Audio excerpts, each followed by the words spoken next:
এই প্রশ্নটা এসেছে ফারাক্কা এলাকা থেকে। এটা হচ্ছে সম্ভবত মালদার পাশে, ভারতের পশ্চিম বাংলার। আপনারা অনেকে আসলে জানেন যে পশ্চিম বাংলার অনেকেই এই বাংলা ভাষী যারা, তারা আমাদেরকে অনলাইনে বিভিন্নভাবে প্রশ্ন করেন। প্রশ্নটা করেছেন যে মোহতারাম, আমাদের দেশে আপনি নিশ্চয় জানেন যে এই যে শুভেন্দু অধিকারীর দল ক্ষমতা আসার পরে 1950 সালের একটি আইনকে কেন্দ্র করে সেটা বাস্তবায়ন করেছে এবং পশু জবাই ওপেন আগের মতো করা যাবে না, এটা নিষিদ্ধ করেছে। এবং সুনির্দিষ্ট স্লোটারি হাউস ছাড়া আমরা কোরবানি করতে পারবো না, এমন আওয়াজও আমরা শুনতে পাচ্ছি। এমত অবস্থায় আমরা যদি কোরবানি না দিই তাহলে আমাদের গুনাহ হবে কিনা? খুবই দুঃখজনক একটা ঘটনা। এই যে মমতা বন্দ্যোপাধ্যায় চলে যাওয়ার পরে দিলীপ ঘোষ, শুভেন্দু অধিকারী এরা যখন বিজেপি সরকার পশ্চিমবাংলায় যখন আসলো, তখন থেকে একটা আতঙ্ক তৈরি হয়েছিল যে মুসলমানদের মধ্যে মনে হয় কিছু পরিবর্তন এবং কিছু চাপ প্রেশার আসতে পারে। এবং আপনারা দেখেছেন, আমরা তীব্র প্রতিবাদ জানাই। এরা ক্ষমতা আসার পরে মুসলমানদের ওপরে বিভিন্ন জায়গায় ঘরবাড়ি জ্বালিয়েছে, হামলা মামলা করেছে, এদের ওপরে আপনার অসহনীয় নির্যাতন করেছে। এগুলো তীব্র প্রতিবাদ আমরা এপার বাংলা থেকে করছি। আমাদের দেশে যদি কোথাও হিন্দুরা আক্রান্ত হয়, আমরা মুসলমানরা, আমরা আলেমরা কিন্তু আওয়াজ ওঠায়। আপনারা দেখেছেন 5ই আগস্টের পরে কিন্তু অনেক মন্দির মুসলমানরা পাহারা দিয়েছে, আলেমরা পাহারা দিয়েছে। হাটাজারি মাদ্রাসার গেটের সামনে মন্দির, সেখানেও কিন্তু মাদ্রাসার ছাত্ররা পাহারা দিয়েছে। কিন্তু আমাদের দেশে এই মুসলমানরা আবার ওদের উপরে যে নির্যাতনগুলো হচ্ছে মুসলমানদের উপরে ওপার বাংলায়, এটা নিয়ে কেউ কথা বলে না। এটা উচিত না, এটা উচিত না, এটা একেবারে অনুচিত। আর কোরবানির বিষয়টা নিয়ে যে আলোচনাটা এখন, এই যে শুভেন্দু অধিকারীরা যে আইনটা বাস্তবায়ন করছে বা যে ঘোষণাটা দিয়েছে, ভারতের সরকারি সংস্থা অ্যাপিডা APEDA এর তথ্য অনুযায়ী 2024-25 অর্থ বছরে ভারত প্রায় শুধু বহির্বিশ্বে গোশত রপ্তানি করেছে 12.54 লাখ মেট্রিক টন। শুধু মহিষের গোশত তারা রপ্তানি করেছে। আপনি কল্পনা করতে পারেন 12 লক্ষ মেট্রিক টন গোশত কোন কোন দেশে পাঠাইছে? 1 নম্বর হচ্ছে ভিয়েতনাম, 2 নম্বর হচ্ছে ইজিপ্ট, 3 নম্বর হচ্ছে সৌদি আরব, 4 নম্বর হচ্ছে দুবাই ইউনাইটেড আরব এমিরেটস, এরপরে হচ্ছে ইরাক, মালয়েশিয়া। গোশতের যে বাজারটা বৈশ্বিকভাবে এরা চাঙ্গা রেখেছে। এখন ওইদিকে গোশত বিদেশিদের কাছে নিজেরা রপ্তানি করতেছে, সেখানে কিন্তু মায়ের প্রতি তাদের মায়া নাই। মায়াটা শুধু কখন? পশ্চিমবাংলায় আর মুসলমানরা যখন পশু কোরবানি করে। আচ্ছা, যখন আপনারা পাঠা বলি দেন, তখন কি এই পাঠা কি কষ্ট পায় না? আমি অধিকারী সাহেবদের যারা ভাই বেরাদার আছেন, দাদারা আছেন, আপনাদের কাছে আমি প্রশ্ন করি, মাছ যে খান, মাছের কি রুহ নাই, জীবন নাই? মুরগি যে খান, মুরগির কি জীবন নাই? পাঠা যে বলি দেন, এর কি জীবন নাই? এক কোপ দিয়ে গলা থেকে আলাদা করে ফেলান, জীবন নাই? এখন আপনারা বলতেছেন কি যে মুসলমানরা এটা নির্দিষ্ট জায়গায় গিয়ে তারা কোরবানি করবে। হ্যাঁ, ঠিক আছে, রাষ্ট্রীয় আইন হতেই পারে, ইউরোপেও আছে, আমেরিকায় আছে, এটা তো ওপেন কোরবানি দেওয়া যায় না। নির্দিষ্ট স্থানে কোরবানি যদি রাষ্ট্রীয় আইন করে, অবশ্যই সে আইনের প্রতি শ্রদ্ধাশীল থাকতে হবে। কিন্তু উন্মুক্তভাবে ওপেনলি আপনার নিষেধাজ্ঞা দেওয়া, এটা ধর্মীয় স্বাধীনতায় হস্তক্ষেপ, এটা কোনোভাবেই কিন্তু উচিত না। এখন যারা মন্দিরে বলি পাঠা দেয়, আপনি কোনো মুসলিম দেশ যদি আইন করে যে কোনো মন্দিরে বলি পাঠা দেওয়া যাবে না, আপনি ধর্মীয় স্বাধীনতা হস্তক্ষেপ করেছেন। এটা তো বাংলাদেশের স্বাধীন।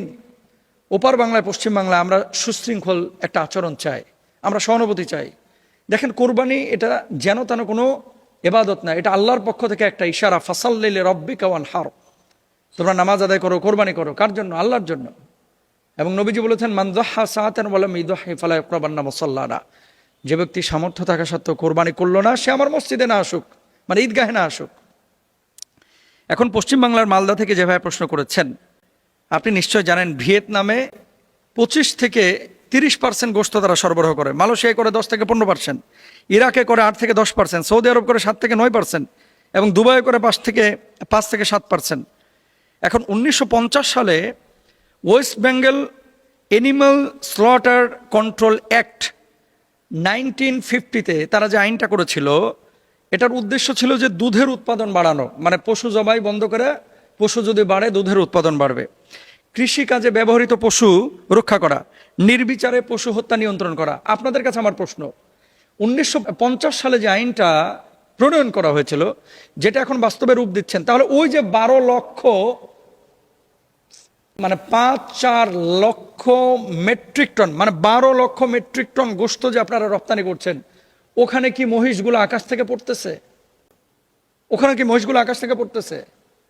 সেখানে আপনার মহিষগুলো কেন মানে জবাই করছেন? সেখানে কিভাবে আপনারা গোশত রপ্তানি করছেন? আসলে এই সমস্ত জিনিস যখন আপনারা এইভাবে প্রকাশ করেন, আমাদের বুঝতে বাকি থাকে না যে এটা টার্গেট কিন্তু মুসলমানরা। এজন্য আমি বলবো যে ধর্মীয় স্বাধীনতা এদেশে যেমন হিন্দুরা খ্রিস্টানরা পাচ্ছে, আমরা চাই ওপর বাংলায় যে মুসলমানরা আছে তাদেরকে ধর্মীয় স্বাধীনতা, তারা হিজাব মেনটেন করবে, তারা নামাজ পড়বে, আল্লাহর ঘরে তারা আসবে, মানুষকে আহ্বান করবে আজানের মাধ্যমে, তারা কোরবানি করবে। হ্যাঁ, নির্দিষ্ট স্থান দিতে পারেন, কিন্তু নিয়ন্ত্রণ করা এটা উচিত না। এটার তীব্র প্রতিবাদ আমরা জানাই। আল্লাহ তাআলা আমাদেরকে বুঝদান করুন। এখন ওই মালদার ভাইকে আমি বলবো, যদি কোরবানি আপনি ওপেনলি করতে না পারেন, নির্দিষ্ট স্থান থাকলে আপনি সে জায়গায় গিয়ে কোরবানি করেন, আপনার কোরবানি হয়ে যাবে।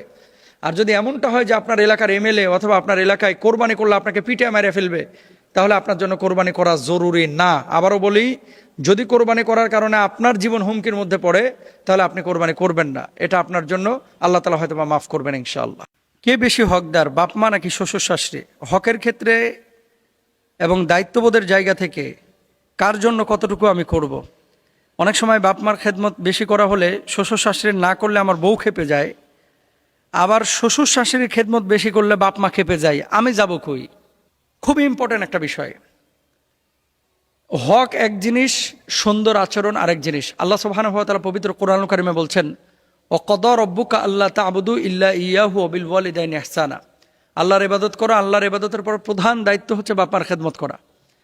আপনার বাপ মা আপনার কাছে যেমন সম্মানের অধিকার রাখে, আপনার বউয়ের কাছে তার বাপ মা মানে আপনার শ্বশুর শাশুড়ি তেমনই সম্মানের অধিকার রাখে। এখন হকের ক্ষেত্রে অগ্রগামীকে প্রথমত হচ্ছে আপনার মা, তারপর আপনার মা, তারপর আপনার মা, এরপর আপনার বাপ, এরপর আপনার শ্বশুর শাশুড়ি। কিন্তু যখন আপনি হাজবেন্ডের বাড়িতে চলে আসছেন, আপনার বাপ মা, আপনি যার অভিভাবকত্বে এতদিন ছিলেন, তার সাথে সম্পূর্ণ সম্পর্ক শেষ, ব্যাপারটা এরকম না। স্বামীর খেদমত, স্বামীর প্রতি দায়িত্ববোধ, এটা যেমন ইসলাম আপনাকে দায়িত্ব দিয়েছে, সামর্থ্য অনুযায়ী আপনার বাপ মাকে সাহায্য সহযোগিতা করা, বাপ মার খেদমত করা, এই দায়িত্ব কিন্তু ইসলাম আপনাকে দিয়েছে। কোরআনুল কারিমে যতগুলো আয়াত বাপ মার খেদমতের কথা বলা হয়েছে, এখানে শুধু ছেলেদেরকে বলা হয় নাই, মেয়েদেরকে বলা হয়েছে। এখন আমাদের সমস্যাটা কোথায়? সমস্যাটা হচ্ছে আমি আমার হকগুলো ঠিক মতো বুঝে নেই, যে আমার বউ আমার বাপ মার খেদমত করবে, তাদের কথা মতো চলবে, তাদের মতো উঠা বসা করবে, তাদের জন্য রান্নাবান্না করবে, তাদের জন্য খাবার দাবারের ব্যবস্থা করবে। কিন্তু আমার শ্বশুর শাশুড়ি মানে আমার বউয়ের বাপ মা, তারা যে না খায় আছে, এদিকে কিন্তু মোটেও খেয়াল নাই। তখন হিসাবটা হয় শ্বশুর বাড়ি থেকে আমি পেয়েছিটা কি, মূল ঝামেলাটা ওই জায়গাটায় হয়। তো এই জন্য বলবো যে বাপ মা যেমন হক রাখে, শ্বশুর শাশুড়ি তেমন হক আপনার কাছে না রাখলেও যেসব হকগুলো আপনার কাছে রাখে, তারা মুরব্বী হিসাবে 1 নম্বর সুন্দর আচরণ, 2 নম্বর যেহেতু আপনার স্ত্রীর বাপ মা, আপনার স্ত্রীর বাপ মা যদি না খেয়ে থাকে, অবশ্যই আপনার স্ত্রীর মনটা খারাপ হবে। আপনার বাচ্চার নানা নানি তো তারা যদি না খেয়ে থাকে, তারা যদি অসুস্থ থাকে, তাদেরকে যদি আপনি সাহায্য সহযোগিতা হেল্প না করেন, তাদের যদি দেখভাল না করেন, আপনার বাচ্চাটার কাছে ভুল মেসেজ যাচ্ছে যে আমার আব্বা পাষণ্ড, যে আমার দাদা দাদির খবর রাখে কিন্তু আমার নানা নানির খবর রাখে না। সবার তো প্রয়োজন হয় না, অনেকের তো মামা আছে, মামারাই দেখে, কিন্তু অনেক ফ্যামিলিতে মামা নাই। যেমন আমার বউয়ের কিন্তু আর কোনো ভাই বোন নাই, সে একাই। এখন আমার বাপমার যেমন খোঁজখবর রাখতে হয়, আমার স্ত্রীর বাপমারও তো ওরকম খোঁজখবর রাখা উচিত। মানে দাবিটা কি? এই জন্য আসলে হকের ক্ষেত্রে বাপমা অবশ্যই অগ্রগামী, কিন্তু সুন্দর আচরণ, খেদমত, অবস্থা ভেদে অবশ্যই আপনি তাদেরকে খোঁজখবর রাখবেন, সুন্দর আচরণ করবেন, দেখভাল করবেন, তাদের অসুস্থতা এগিয়ে আসবেন। এটাও কিন্তু আপনার ইমানি দায়িত্ব, এটা আপনার দায়িত্ব। আপনি বলবেন কিভাবে? ইরহামু মাংফিল আরদ ইয়ারহামুকুম মাংফিস সামা। জমিনের উপরে যারা আছে তাদের প্রতি দয়া করো, আসমানে যিনি আছেন তিনি তোমাদের উপরে দয়া করবেন। সুবহানাল্লাহ।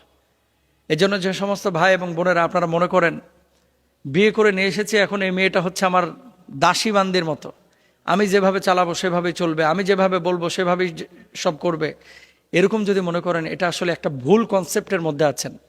এই জন্য প্রত্যেক ভাই এবং বোনদের উচিত যে ছেলে মেয়ে সবাইকে এই সমস্ত বিষয়গুলো বোঝানো উচিত, যে তাদেরকে সাহায্য সহযোগিতা করা, শ্বশুর শাশুড়িকে সম্মান ইজ্জত করা, তাদের সাথে সুন্দর আচরণ করা, বাড়িতে আসলে হাসি মুখে কথা বলা। শুধুমাত্র শ্বশুর বাড়ি থেকে আশা করবেন না কিছু দেওয়ার মধ্যে আসল মনুষ্যত্ব, দেওয়ার মধ্যেই আসল বড়ত্ব দেওয়ার মধ্যে আল্লাহর সন্তুষ্টি। সুতরাং দেওয়ার চেষ্টা করেন, নেওয়ার চাইতে বেশি। আল্লাহ তাআলা আমাদের তৌফিক দান করুন।